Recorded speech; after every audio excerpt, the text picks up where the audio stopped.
Ay, Ayaw kong pumunta roon dahil wala sa hulog yung quad ko. Ang purpose nila, wala. Ang purpose nila ay magpasikat. Ang purpose nila ay durugin ang gusto nilang durugin. Alam naman ninyo kung saan patungo yun eh. Di ba? Hindi naman kinakailangan banggitin pa natin yung pangalan ng tao o mga taong gusto nilang hiyain o yun ang subject matter ng lang inquiry. Hindi ba? 4 na komite na ginawa sa iisang komite. Hindi pa nangyari yun sa buong panahon ng aking pananatili sa Kongreso sa mahabang panahon. Ngayon lang nangyari. Ngayon lang nangyari. Sapagkat meron silang gustong i-prosecute na isang tao. At kilala na ninyo kung sino yun. Kaya ayaw ko sumama sa isang pagdinig na walang kakwenta-kwenta.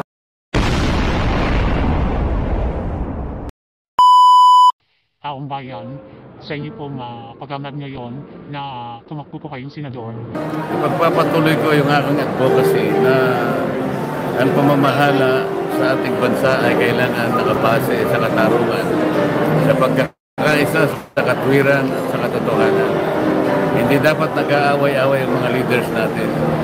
Sapagkat pagka nag-aaway-away ang mga leaders, ang nagkakaroon ng epekto ay sa ating mamamayan. Kapag ang mga leaders natin ay nagsasama-sama at nagkakaroon ng pagkakaisa, isang mabuting bagay yun. Kung titingnan mo halimbawa, ang lahat ng leaders iisa lamang ang direksyon, iisa lamang ang kanilang gaway, at lahat ng kaisipan nila ay nakatuon sa ikabubuti ng mamamayan. Naisip nyo ba kung gaano kalaki na progreso ang ibubunga nito sa ating bansa?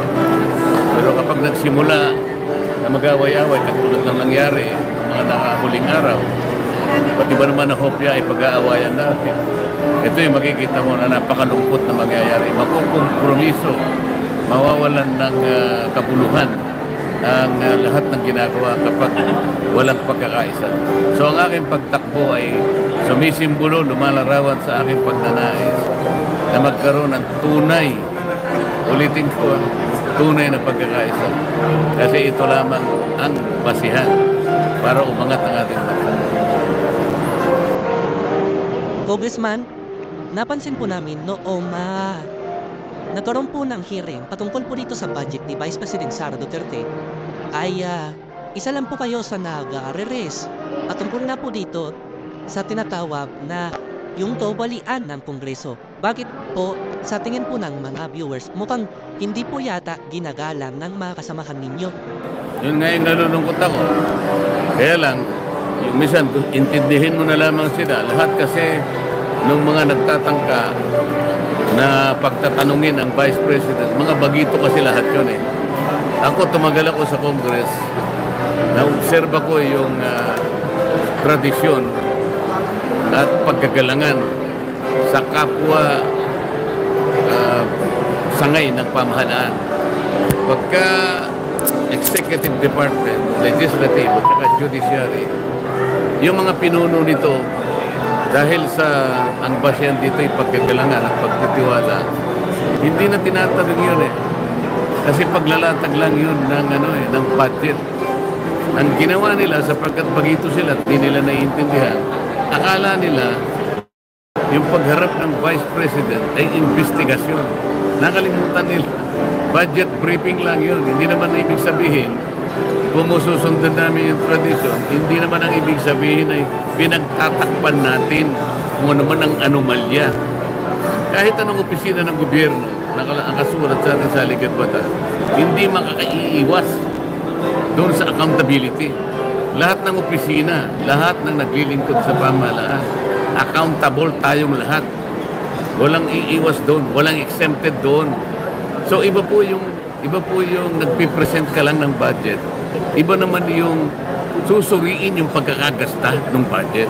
Kaya ang gusto nila, sila yung susuri. Ang gusto nila, COA na lang sila.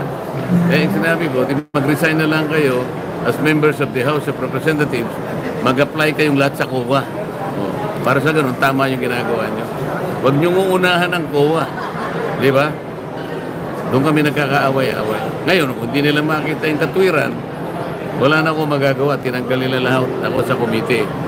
Okay lang sa akin yun. Kahit ano pang gawin nila. Wala akong wala akong problema doon. Basta tilalaban ko kung nalalaman ko tama. Yun ang prinsipyo ko. Wala akong alam na ibang prinsipyo, kundi yung tama at saka yung makakawit. Nabanggit niyo po yung pantanggal sa inyo sa lahat ng komite ninyo. Ano po ang inyo manapikitang dahilan bakit po nila tinanggal kayo? O dahil hindi nila mapangatwiranan yung sinasabi ko. Ayaw nila, tinuturuan ko sila. Ayaw nila na pinaalalahanan ko sila sapagkat tama yung sinasabi ko. Wala sila mas matibay na argumento sa sinasabi ko. Palagi ko napapahiya sila. At pagkatapos, ang gusto nila siguro ay magmina sila ng ebidensya laban sa ating pangalawang Pangulo na alam ko naman walang basihan, walang katwiran at nakabase lahat sa illegal na pamamaraan. Sabi ko sa kanila, bahala kayo sa buhay nyo kung gusto nyo magmina ng ebidensya ng walang basihan. At gagamitin nyo siguro kung nag-iisip kayo ng impeachment, nasa sa inyo yun. Kaya nila akong tinanggal para sa ganun siguro kung magpapalit sila ng impeachment ay hindi na ako siguro makakapagdepensa. Yun ang akala nila. Nagkakamali sila. Habang nandun ako, lalaban ko yung tama. Gusto nila, tanggalin nila ako sa House of Representatives. Pero mahirapan sila. Kung regarding naman dun sa di ba, ang gusto nyo mangyari pag naging senador kayo, yung function ng Oversight Committee. Kasi kulang yung 8 minutes nyo nung nagpapaliwanag eh. Ano ba yung kahalagahan ng oversight? Yung oversight kasi, kinakailangan suriin mo, tingnan mo kung yung pagpapatupad ng mga batas na ginawa namin ay nangyayari. Anong saysay, anong halaga ng batas na ginawa mo? Ang tagal kaya ng paggawa ng batas? Ang gastos kaya ng paggawa ng batas? Pagka nagawa mo, bigla mo na lang ilalagay sa cabinet, di mo gagamitin. Saan ka naman nakakita? Ikaw, bibili ka ng sapatos, ng damit. Hindi mo gagamitin, ilalagay mo lang sa cabinet. E di nabulok yun. Sayang naman yun. O paano yung layunin ng batas na yun? Di ba para sa tao yun? Walang gustong gumawa nun. Ang gusto nila puro ngawa, puro salita. Kamukha ngayon ng mga kilala ninyo, puro salita. Ano ang maasahan namin sa isang Congressman Marcolita? Patungkol nga po dito sa mga napupunan ninyo ngayon sa Kongreso at dito naman pagdating niyo sa Senado. Ang maasahan po ninyo ay isang tapat, malinis, at walang pagkukunwaring paglilingkod. Itatama po natin yung mali, ilalabas natin yung mali. Mangyari na yung mangyari. Pag napunta ako doon, ituturo natin sa kanila kung paano pagiging senador. Makikita nyo kung ano talagang gawa ng isang senador. Bahala sila sa buhay nila kung kukopyahin nila ako. Pag kinopya nila ako, makikinabang ang taong bayan. Pag hindi nila ako kinopya, mapapaya silang lahat. At bahala na kayo kung anong gagawin nyo sa kanila. Last na tanong kong, pakipaliwanag sa amin kung ano ba talaga ang ibig sabihin. Kasi po, ang nangyayari, lagi po marami po ang mga komite na nag-iimbestiga at sinasabi ito daw po ay in aid of legislation. Ano po ba ang ibig sabihin pagka ganito? Bakit po wala pong nabubuong batas? Yan pong inquiry or investigation in aid of legislation. Ang ibig sabihin nun, kaya ka lang gumagawa ng kaukulang pagdinig in aid of legislation sapagkat gusto mong magpatulong. Kaya sabi niya, in aid of legislation. Sa ganang amin, mayroong mga bagay na kung minsan nahihirapan kami para buuin ang isang panukalang batas. Kaya kailangan namin ng makakatulong namin. Kaya kami tumatawag ng resource person. Ibig sabihin, kaya mo tinawag yung tao na yun para tulungan ka na buuin yung panukala na hindi mo makumple-kumpleto. Okay? Ibig sabihin nun, bago ka magtawag ng inquiry in aid of legislation, meron ka ng panukalang batas na dala-dala. Blanco na lang yung iba, yun ang gusto mong buuin. Kaya ka tumawag ng mga tao, makatutulong sa'yo para buuin mo yun. Ngayon, wala yun. Ibig sabihin, tatawag lang sila in aid of legislation daw. Pero wala naman silang binubuong batas. Tingnan po ninyo, ilang tao na yung kanilang tinawag. Hindi nyo na mabilang kung ilan sila. Ilang tanong na ang itinanong. Ano ba yung threshold? Ilang tanong ba ang kailangan mo para mabuo mong isang batas na iniisip mo? Ang problema, wala silang binubuong batas. Kaya kahit 1,000,000 tanong o 34 na track na tanong ang itatanong nila, Hindi sila titigil. Walang direksyon dahil walang legislative purpose. Walang limit.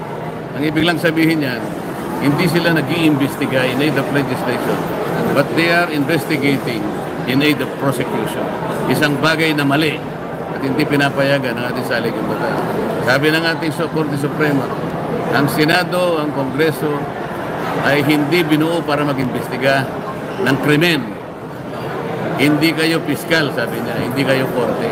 Kaya ang sabi, magtatawag lang kayo in aid of legislation. Yun ang limitasyon nun. Tanungin mo sila, sa dami ng taong tinawag nyo na humarap sa inyo. Ilan na po ang naisip nyo na legislation? Ang sasagot nila sa ito, wala. Nasasayang ang pundo. O kaya nga hindi ako sumasama sa Quadcom. Yung palang dahilan. Quadcom, Bawal daw po kasi yung may isip doon, Kong eh. hindi yun. Ano lang, Tampom? Ayaw kong pumunta ron dahil wala sa hulog yung Quadcom. Nako. Walang legislative purpose. Sasama ako doon kung merong legislative purpose. Titingnan ko, ano ba yung ginawa na ninyo? Asan ang mga blanco na dapat punan? Kailangan i-fill up mo lang, di ba? Halimbawa, 10 yung provision ng panukalang batas. Yung 2 doon, nahihirapan ka. Kaya ka tumawag ng taong tutulong sa'yo. Pagkatapos tumawag ka ng taong tutulong sa'yo, bakit mo hinihiya yung mga taong tutulong sa'yo? Kapag hindi niya masagot o ayaw niya sagutin, ipupulong mo. Tama ba yun? Hindi tama yun, sabi ng mga sesyon ng Korte Suprema. Kinakailangan meron kang legislative purpose at ang pangalawang standard, there should be the rule on pertinency. Ibig sabihin, kung yung tanong mo hindi naman pertinent sa ginagawa mo, wala kang karapatang magtanong na gano'n. Sana maintindihan ninyo. Medyo technical, ngunit sa abot ng aking makakaya, gusto kong ipaliwanag sa inyo para kayo mismo ay maging daan, may paliwanag nyo sa mga tao na kung minsan na nami-mislead, akala nila ganun na ganun. Hindi po. Kapag ka tayo nag-iimbestiga ng walang direksyon, hindi po pinahintulutan ng batas. Tandaan po ninyo, ang Senado, ang Kongreso, ay hindi piskalya, lalong hindi korte. Kami po'y gumawa ng batas. Kung wala kaming nakaambang batas, hindi kami dapat gumawa ng inquiry in aid of legislation. Okay? Follow up, Kom. Kung wala pala silang nakikita kayong purpose, ano sa tingin ninyo ang purpose nila? Ang purpose nila? Wala. Ang purpose nila ay magpasikat. Ang purpose nila ay durugin ang gusto nilang durugin. Alam naman ninyo kung saan patungo yun eh. Di ba? Hindi naman kinakailangan banggitin pa natin yung pangalan ng tao o mga taong gusto nilang hiyain o yun ang subject matter ng lang inquiry. Hindi ba? 4 na komite na ginawa sa iisang komite. Hindi pa nangyari yun sa buong panahon ng aking pananatili sa Kongres sa mahabang panahon. Ngayon lang nangyari sapagkat meron silang gustong i-prosecute na isang tao. At kilala na ninyo kung sino yon. Kaya ayaw ko sumama sa isang pagdinig na walang kakwenta-kwenta. So, malinaw.